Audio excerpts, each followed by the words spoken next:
Szia, ismét itt vagyok, Magyar Judit vagyok. Úgy döntöttem, hogy ma elkezdem a folyamatos videózást.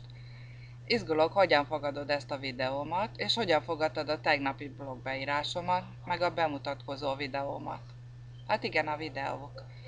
Ettől aztán kiráz a hideg. Sose szerettem, ha fényképeznek, most meg álljak szembe egy kamerával. Mindig az írás volt az erősségem, élőszóval sohasem tudtam olyan jól kifejezni magam, mint írásban. Ezt a szöveget is először leírtam.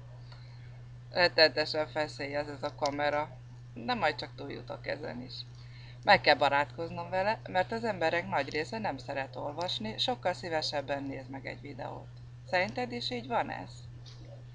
Nem tudom, hogy milyen lesz ez a felvétel, de úgy döntöttem, akármilyen lesz is, így fog rákerülni a blogomra is, meg így fog bekerülni a hírlevelembe is.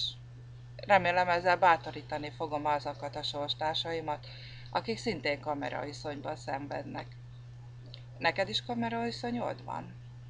Most, hogy a felvétel vége felé járok, úgy érzem, megtettem a számomra legnehezebb lépést az üzletem építésében. Innentől kezdve már szerintem egyre könnyebb lesz.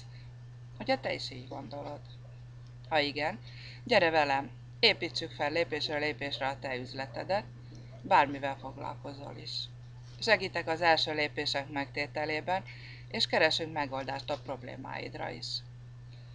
A szöveg alatti lábnyomra kattints, és tedd meg az első lépést.